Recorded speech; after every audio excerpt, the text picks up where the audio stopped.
পছন্দের খাবার খেলে পাখাবে, মুরগি পাখাও। পছন্দের খাবার খেলে আর কোনো অসুখ থাকে না। অনেকে বলে থাকেন যে বিড়াল হচ্ছে ভ্যাকসিন দেওয়ার পর খাবার কম খায়। আল্লাহর রহমতে আমার 2টা বিড়ালই ভ্যাকসিন দেওয়ার পর খাবার নিয়ে কোনো সমস্যাই করে না। ওরা সুন্দর মতোই খায়, বমিও করে না। আলহামদুলিল্লাহ আলহামদুলিল্লাহ, জ্বরও আসে না। ওরা দেখতেই পারছেন একদম সুস্থ। গতকাল আমি পিকাচুকে দিয়েছি এবং টুকুসকেও দিয়েছি। তো আলহামদুলিল্লাহ ওরা সুস্থ আছে এবং কোনো ধরনের কোনো সমস্যা হয় নাই। তো টুকুস আর পিকাচুকে একদিন বাদে বাদে দিয়েছি, বাট ওরা কিন্তু আলহামদুলিল্লাহ সুস্থ, কোনো সমস্যা ওদের দেখা দেয়নি। তো আপনাদের বিড়ালের যদি ভ্যাকসিন দেওয়ার পর খাবার খাওয়ার সমস্যা হয় তো এটা নিয়েও দুশ্চিন্তা করবেন না। 2-1 দিন একটু ওরা কম খায় বা ব্যথায় বা হালকা জ্বর আসতে পারে বা বমি করতে পারে, এগুলো কিন্তু খুব স্বাভাবিক একটা বিষয়। তো এটা নিয়ে টেনশন একদমই করবেন না আপনারা। 2-1 দিনের মধ্যে ঠিক হয়ে যাবে। আর তারপরেও যদি মনে করেন 2-1 দিনে ঠিক হয় না বা এই সমস্যাটা বেশি দেখা দিচ্ছে, ভ্যাকসিন দেওয়ার পর একদমই খাবার খাচ্ছে না, বমি করছে বারে বারে, তাহলে কিন্তু অবশ্যই আপনারা ভেটের সাথে পরামর্শ করবেন। যে ভেটের কাছ থেকে ভ্যাকসিন নিয়ে আসছেন সেই ভেটের কাছে পরামর্শ করবেন। আর একজন অভিজ্ঞ ভেট দ্বারাই কিন্তু ভ্যাকসিনের ডোজটা নেওয়া উচিত, আমি মনে করি যেটা।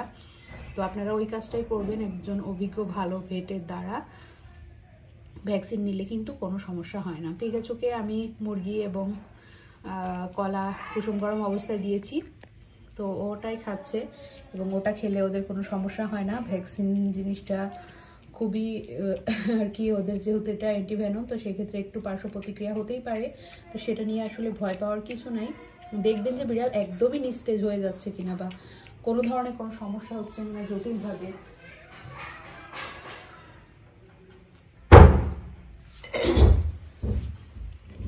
দেখবেন যে কোনো ধরনের কোনো সমস্যা জটিলভাবে দেখা দিচ্ছে কিনা, বারবার বমি করছে কিনা বা ডায়রিয়া হয়ে গেছে কিনা, এরকম কোনো লক্ষণ দেখা গেলে বা একদমই খাবার বন্ধ করে চুপচাপ থাকলে, নিস্তেজ হয়ে গেলে, সেক্ষেত্রে আপনাদের ভয় পাওয়ার কারণ আছে। তাছাড়া যদি নর্মালি ওরা একটু কম খায় বা একটু জ্বর আসে, সেটা কিন্তু স্বাভাবিক এবং 2-1 দিনের মধ্যে না 24 ঘন্টার মধ্যে এটা ঠিক হয়ে যায়। কারণ যেহেতু এটা অ্যান্টিভেনম, র্যাবিস বলেন ফ্লু বলেন, তো ওইটা একটা বিষ, তো সেই জন্য আর কি এই সমস্যাগুলো দেখা দেয়। তো ওটা নিয়ে আমি মনে করি ভয় পাওয়ার কিছু নাই, একটু স্বাভাবিক থাকবেন। আর এই বিষয়গুলো একবার জানা থাকলে বারবার দিলে তখন আর কি অভিজ্ঞতা হয়ে যায়, কোনো সমস্যা আর দেখা দেয় না, আমি মনে করি যেটা। তো আমার বিড়ালের আলহামদুলিল্লাহ কিছু হয় না। আমি যতবারই দিয়েছি, 3বার দিলাম পিকাচু, 3বারের মধ্যে কোনোবারই ওর এই সমস্যা দেখা দেয় নাই যে বাবা আমি গুছিয়ে দিই, তুমি খেতে পারতেছো না গুছিয়ে, ও গুছিয়ে খেতে পারতেছে না, আমি গুছিয়ে দিই না মাম্মা, মাম্মা এটা। তো ওর কোনো দিনে এই সমস্যা দেখা দেয়নি, টুকুসেরও না। বাট টুকুস হচ্ছে দেওয়ার সময় একটু ভয় পায় বেশি আর কি, চিল্লাচিল্লি করে। বাট পিকাচু এমনিতেই তো শান্ত একটু, তো দেওয়ার সময়ও খুব একটা ঝামেলা করে না, একটু হাত পা ধরে দিলেই সমস্যা করে না। এমনি লক্ষ্মী মেয়ে আমার পিকাচু। টুকুস একটু দুষ্টু, আপনারা সবাই জানেন, তাই টুকুস একটু লাফালাফি করে, ব্যথা পায় দেওয়ার সময়, এই আর কি।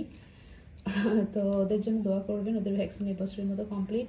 আর আমি বলবো আপনারা যারা বিড়াল পালেন অবশ্যই আপনারাও ভ্যাকসিনটা কমপ্লিট করে নিন, এতে ওদের জন্য খুবই ভালো হবে আর ওরা সুস্থ স্বাভাবিক থাকবে। তো সবাই ওদের জন্য দোয়া করবেন, ভালো থাকবেন, সুস্থ থাকবেন। দেখতেই পারলেন ও স্বাভাবিকভাবেই খাবার দাবার খাচ্ছে এবং সুস্থ আছে, মুখের চেহারাও সুন্দর আছে। তা আজ এই পর্যন্ত, সবাই ভালো থাকবেন, সুস্থ থাকবেন, আল্লাহ হাফিজ।